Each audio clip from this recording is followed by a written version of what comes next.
자, 안녕하세요. 오늘은 신재생 에너지 발전 설비 산업기사 이 자격증 관련해서 자료를 좀 정리를 해보는 시간을 가져봤고요. 그 태양광 관련 자격증으로 알고 계시는 분들이 많이 있으신데요.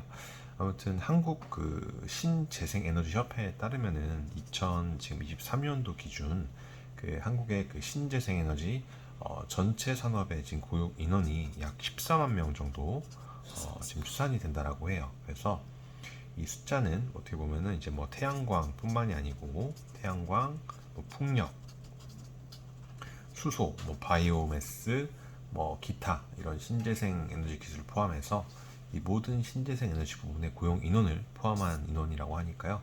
참고를 해주시면 되실 것 같고 최근 들어 이 신재생 에너지 산업에 대해서 성장이 굉장히 좀 빠르게 진행이 되다 보니까 고용 부분에 있어서도 향후 몇 년 동안은 계속 증가할 걸로 좀 보여지고 있고요. 어떻게 보면 정부의 그 재정 지원이라든지 아니면 신재생 에너지에 대한 뭐 소비자들의 뭐 수요가 좀 증가한 부분들이 있을 거고 뭐 또 신재생 에너지 기술 비용 하락 등 여러 가지 요인들이 좀 기인한 것 같아요. 아무튼 그 신재생 에너지 산업은 한국 경제에 있어서 굉장히 중요한 부분이라고 생각되어지고 있고 뭐 어떻게 보면 고용 창출 그리고 경제 성장에도 기여하고 있고 뭐 어떻게 보면 온실가스 배출을 줄이는 데 도움이 되고 있죠. 아무튼 이런 한국 정부의 그 신재생 에너지 산업 지원을 위해서 현재 지금 다양한 정책들을 시행하고 있다 보니까 앞으로도 이 산업에 대한 투자가 계속되지 않을까 예상이 되어지고 있습니다. 아무튼 이 신재생 에너지 발전 설비 산업기사 자격증을 취득해서 뭐 태양광 발전소라든지 이런 풍력 발전소 등 설비 관리 업체 취업을 할 수 있다는 부분을 좀 어필을 좀 드리고 싶고요. 자, 이렇게 네 가지로는 좀 정리를 해봤어요. 어떤 자격증인지, 무엇이고 어떤 것들이 있는지, 그다음에 시험 난이도 준비 기간, 그리고 응시 자격 조건 이렇게 좀 정리를 해봤고요. 짤막하게 좀씩 정리를 한번 설명드려 볼 건데, 자, 일단 이 자격증이 어떤 자격증이냐면은 아까 말씀드렸다시피 그 신설된 자격증이거든요. 신재생 에너지 산업에 아까 말씀드린 그런 발전, 그리고 세계적인 경쟁력을 갖추기 위해서 뭐 전문 인력도 당연히 많이 필요하다 보니까 신설된 자격증이라고 보시면 될 것 같고 이 신재생 에너지 중에서도 특히 이 태양광 분야의 발전을 도모하는 자격 시험으로 보시면 될 것 같아요. 그래서 이 태양광 에너지 그 발전소라든지 뭐 태양광 발전 시스템의 설계, 아니면 인허가, 뭐 설비 아니면 시공 부분이라든지 뭐 유지 보수나 감독 이런 업무들을 수행하기 위해서 이런 분야의 기술적인 이론적인 전문적인 지식을 갖춘 인력을 양성하는 데 목적을 두고 있는 자격증이라고 보시면 되실 것 같고요. 자, 두 번째, 신재생 에너지는 무엇이고 어떤 것들이 있는지 좀 정리를 해볼 건데요. 자, 신재생 에너지는 그 신에너지와 그 다음에 이 재생 에너지를 합성한 의미인 거죠. 그래서 기존에 이제 화석 연료를 변환시키라 화석 연료 같은 것들을 변환시켜서 뭐 이제 햇빛이라든지 뭐 물, 바람, 뭐 이런 지열이라든지 생물 유기체 등 재생이 가능한 에너지로 이제 변환을 시켜서 이용하는 에너지를 말합니다.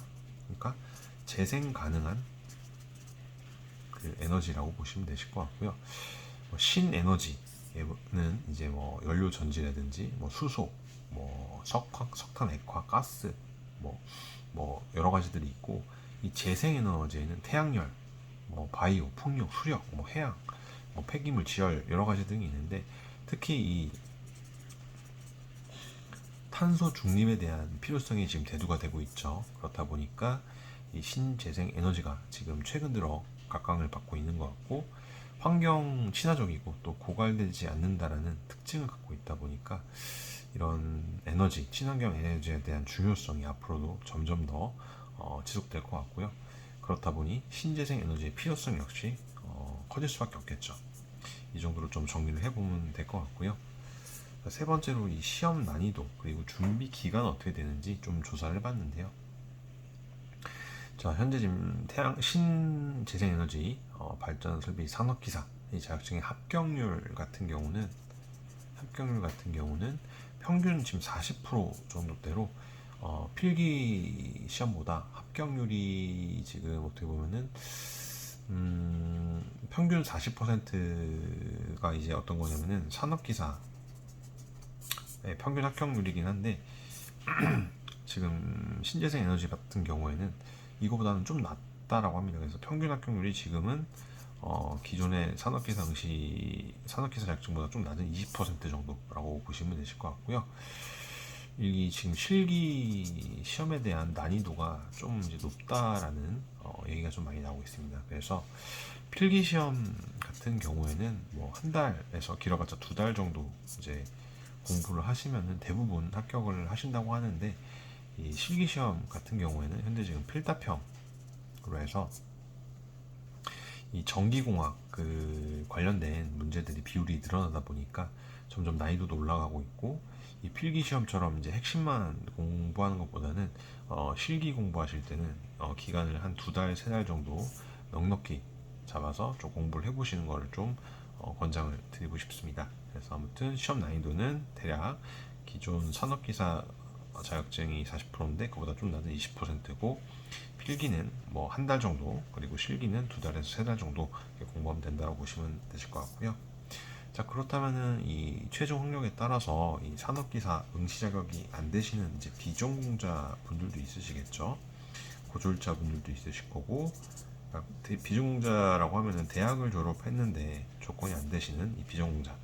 자, 이 고졸자분 같은 경우도 그렇고 비전공자분들도 그렇고, 이 학점은행제 이 제도를 통해서 응시 자격 조건을 누구나 갖추실 수 있습니다. 단 고등학교 졸업 이상 학력이 되셔야 되고요. 그 만약에 내가 관련 학과를 나왔는지 조금 확인을 해보고 싶다라고 하시는 분들 같은 경우는 주관처가 있죠. 큐넷에 들어가서 뭐 이제 전화로 문의를 해보시는 분들도 있고, 자가 진단 코너가 있어요. 그래서 이 코너를 통해서 내가 응시 자격 조건이 되는지 안 되는지 직접 본인이 확인을 해보시는 방법을 해보시면 되실 것 같은데, 이렇게 해서 응시 자격이 안 되시는 분들은 이 학점은행 제도를 통해서도 이 산업기사 응시 자격 조건을 빠르게 갖출 수 있습니다. 빠르면은 15주 과정으로 해서 마무리 질 수 있는 플랜이 있다 보니까 혹시라도 응시 자격이 안 되시는 분들은 학점은행제를 통해서 진행을 해보시면 되실 것 같고요.